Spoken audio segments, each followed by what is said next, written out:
एक थ्योरी है जिसको डिस्कस करनी थी मेरे को आपके साथ, this is called the dollar milkshake theory. कि साहब जो हमारे साथ आसपास हो रहा है, डेट है, ये है, वो जान के किया जा रहा है। अब देखिए ऐसा है कि होने को तो कुछ भी पॉसिबल हो सकता है और डीप स्टेट के पास बड़े-बड़े टेढ़े-टेढ़े तरीके हैं उल्टे-सीधे काम करने के। लेकिन यार we must just understand what this dollar milkshake theory is all about, क्योंकि ये इसके ऊपर काफ़ी लोग बात करना शुरू हो चुके हैं and it's very curious to me. तो आइए ज़रा थोड़ी-सी बात करें डॉलर मिल्कशेक की थ्योरी के बारे में और किस तरह ये दुनिया की सब करेंसीज़ को डिस्ट्रॉय करने के चक्कर में है। नमस्कार, जय हिंद, जय Bharat and welcome to deaf talks. This is Aditya Chand. Dollar milkshake theory एक थ्योरी है, एक इकोनॉमिस्ट टाइप हैं, ब्रेंट जॉनसन ने उन्होंने डाला। उन्होंने बोला कि साहब दुनिया में एक मिल्कशेक है। मिल्कशेक क्या है? लिक्विडिटी का। डॉलर्स हैं, डेट है, क्रेडिट है, स्टिमुलस है, प्रिंटेड मनी है, चीप लोन्स हैं और जभी भी कोई बड़ा क्राइसिस होता है, यूएस डॉलर बेसिकली एक स्ट्रॉ डालता है उसके अंदर और पूरे मिल्कशेक को पी जाता है। अब ये चक्कर क्या है? ये चक्कर बड़ा इंटरेस्टिंग है। बेसिक आइडिया क्या कहता है कि भैया पूरी दुनिया में डेट है, ठीक है जी? बहुत सारा दुनिया का डेट यूएस डॉलर के अंदर है। तो जब क्राइसिस आती है, सबको डॉलर चाहिए होता है और ये हमने होता हुआ देखा कब स्ट्रेट्स ऑफ हॉर्मुज़ के जब क्राइसिस हुई, तो डॉलर स्ट्रॉन्ग होना शुरू हो गया। करेंसीज़ दुनिया में गिरनी शुरू हो गई। तो लोगों ने यार ये चक्कर क्या है? चक्कर बड़ा सिंपल था कि भई डॉलर को आपको यूज़ करना था टू पे फॉर योर शिपिंग, इंश्योरेंस या फिर तेल, ठीक है जी? तो जो नॉन डॉलर वाले तेल वाले सप्लायर्स थे, रशिया था, वेनेजुएला था, ईरान था, रशिया के अलावा बाकी 2 तो ठप हो गए। अब छोटे-मोटे इधर-उधर चलता रहता है, थे थोड़ा सऊदी ने चाइना को बेच दिया, थोड़ा इधर-उधर हो गया, दैट इज़ देयर बट एक जो पॉलिसी बना के बैठे हुए थे, वो थोड़े गड़बड़ में आ गए। तो एक क्राइसिस आया तो डॉलर की नीड बढ़ी, इसका मतलब ये नहीं कि अमेरिका से बहुत बड़ा प्यार है, इसका मतलब ये है कि साहब डिमांड ऊपर है और इस टाइम पे आपको इसकी ज़रूरत है। अब होता क्या है जब डॉलर स्ट्रॉन्ग होता है तो दूसरी करेंसीज़ कोलैप्स होनी शुरू हो जाती हैं, ठीक है? कई कंट्रीज़ हैं जो इसको थोड़ा मैनिपुलेट करती हैं, लाइक चाइना। चाइना अपने आप को स्ट्रॉन्ग दिखाना चाहता था, जो जब शी जिनपिंग और डोनाल्ड ट्रम्प मिले, इन्होंने दिखाया, देखो जी, जो चाइनीज़ युआन है, ये तो स्ट्रॉन्ग हो गया। इन्होंने कर तो दिया लेकिन उसके बाद एक चीज़ दिखी कि भई इनके एक्सपोर्ट्स के ऊपर असर आने शुरू हो गए, क्योंकि भई इतना स्ट्रॉन्ग है तो डॉलर के साथ कन्वर्ट करोगे तो युआन आप ज़्यादा खर्च कर रहे हो। So that didn't make sense, तो फिर इन्होंने थोड़ा-सा उसको डाउन करा। in any case simple line क्या है कि dollar becomes more stronger during a crisis, और इसका मतलब क्यों है? क्योंकि डॉलर ट्रैप होता है, एक डॉलर जो दुनिया ट्रैप हो जाती है एक डॉलर के सिस्टम के अंदर।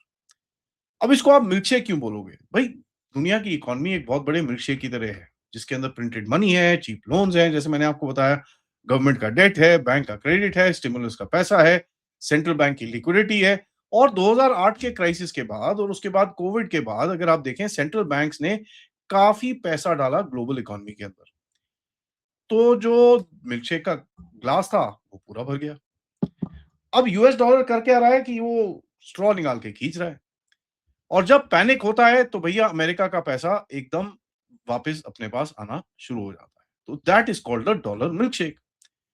अब स्ट्रॉ क्या है? Straw is the US dollar itself, क्योंकि उसको आपको, जैसे मैंने बताया, आपको चाहिए होगा ग्लोबल ट्रेड के लिए, ऑयल पेमेंट्स के लिए, कमोडिटी प्राइसिंग के लिए, इंटरनेशनल लोन्स के लिए, सेंट्रल बैंक के रिजर्व्स के लिए, ग्लोबल बैंकिंग सिस्टम के लिए, इमरजेंसी सेविंग्स के लिए। और जब दुनिया पैनिक करती है तो वो वापस वो एक सेफ करेंसी की तरफ भागते हैं। इस बारी इतना नहीं हुआ बट इट स्टिल हैपेंड। यहाँ पर आप देखें, जो लॉन्ग टर्म बॉन्ड्स इन लोगों ने कोशिश करे बेचने के, उनके ऊपर इतना इतना वो नहीं आया, लेकिन जो शॉर्ट टर्म बेचे वो तो बिके। लेकिन हुआ क्या कि जो डॉलर की डिमांड बननी शुरू हो गई, क्योंकि एक क्राइसिस आया, लोगों को तेल-तूल के पैसे चाहिए था, तो एक डिमांड बननी शुरू हो गई। तो आपने देखा यहाँ से भी आपने अपने डॉलर्स बेचे, आपको थोड़ा बैलेंस आउट करना पड़ा। दुनिया में हर बहुत देशों ने ये चीज़ करी। और सबसे बड़ा ट्रैप पता है क्या है? जब आप सॉवरेन बोरोइंग करते हो, आप लोगों से पैसे लेते हो, तो आप वो डॉलर के अंदर लेते हो। अपनी करेंसी आपकी रूपी हो, लीरा हो, पेसो हो, कुछ और हो, कोई फ़र्क नहीं पड़ता। तो जो डेट है वो आपका डॉलर के अंदर है, ठीक है जी। तो जब डॉलर ऊपर जाता है तो आपका डेट क्या होता है? ज़्यादा एक्सपेंसिव हो जाता है। मैं आपको एग्ज़ाम्पल तरह से समझाता हूँ। एक कंट्री ने $10 बिलियन का डेट लिया, ठीक है जी। अब जब करेंसी नीचे जाती है उसकी, जैसे आप पाकिस्तानी रुपया है वो नीचे गया, तो भैया उसको ज़्यादा पाकिस्तानी रुपए चाहिए होंगे ना 10 बिलियन देने के लिए, ठीक है?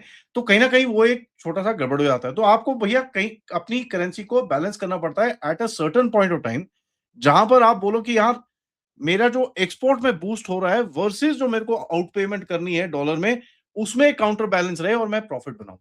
तो अगर आप देखें भारत ने 95-96 के बीच में इसको मेंटेन करके रखा है, यहाँ तक कि आपको अपने थोड़े रिजर्व्स भी बेचने पड़े इनिशियली और अभी तो आपके पास वापस वो आ रहे हैं। तो पैसा वापस आ रहा है आपके पास, तो कोई इतना प्रॉब्लम नहीं है। अब पूरा साइकिल क्या है? यूएस का जो इंटरेस्ट रेट ऊपर जाता है, डॉलर अट्रैक्टिव बनता है क्योंकि होता क्या है, ज़्यादा इंटरेस्ट मिल रहा है। ऑल्दो यूएस के लिए खराब है बट इंटरेस्ट ज़्यादा मिलता है, तो ग्लोबल मनी जो होता है वो डॉलर्स की तरफ चले जाता है। दूसरी करेंसीज़ के अंदर प्रुर करके नीचे। तो आप देखते हो भई एफडीआई, एफपीआई ये वो सडनली एकदम से हिलना शुरू हो जाता है। एफडीआई नहीं, खैर एफपीआई हिलना शुरू हो जाता है। इम्पोर्ट महँगे हो जाते हैं, इन्फ्लेशन बढ़ना शुरू हो जाता है और डॉलर का डेट जो होता है वो ज़्यादा डिफिकल्ट हो जाता है।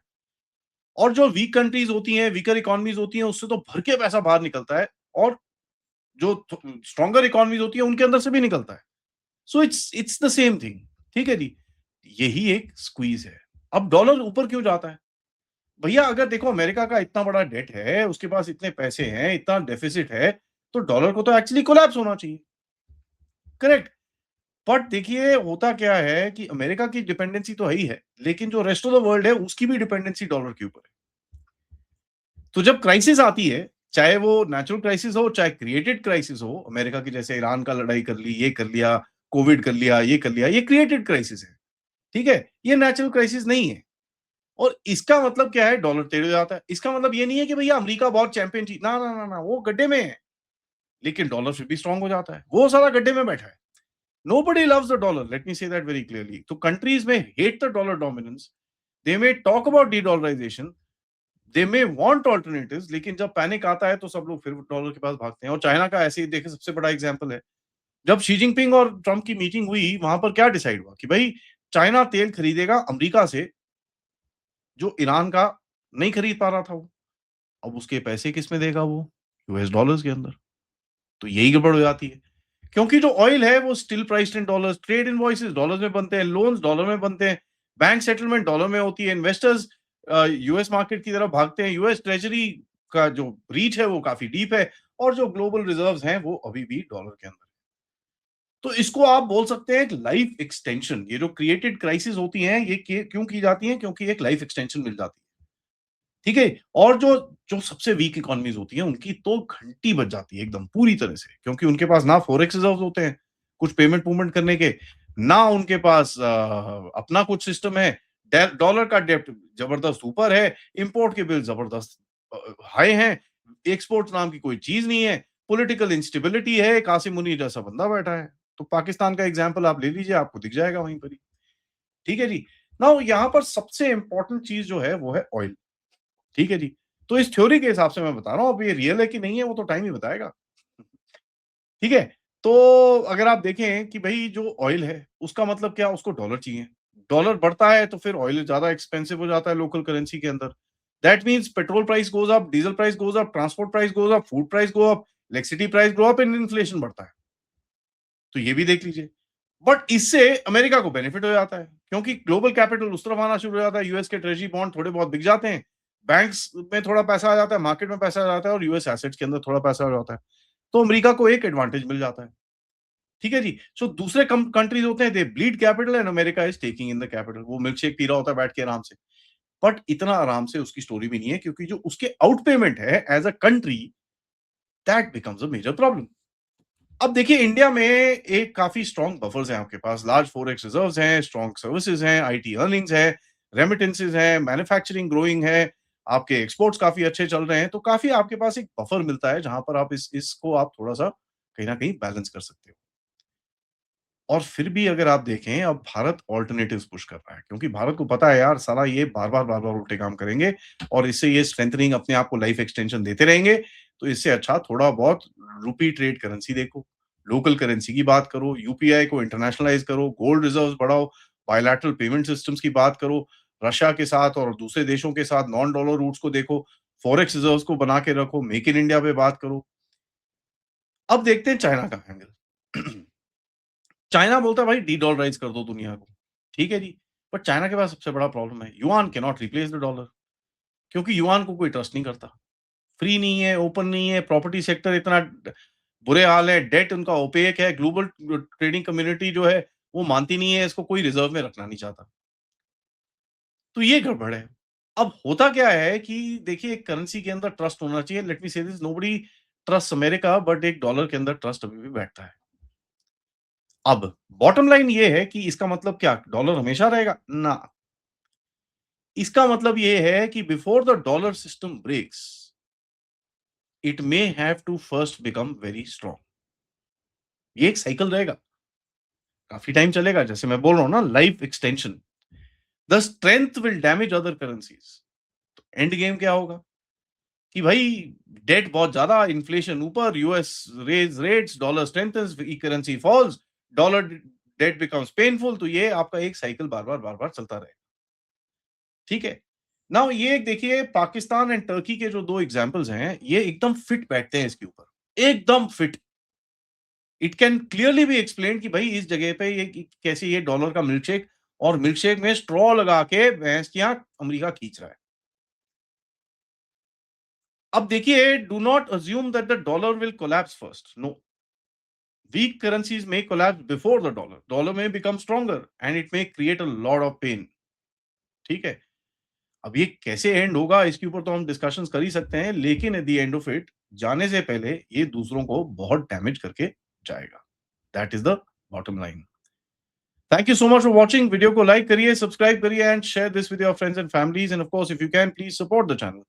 क्यूआर या पेपैल या सुपर स्टिकर्स या सुपर चैट्स। मिलते हैं थोड़ी देर में, तब तक नमस्कार, जय हिंद, जय भारत।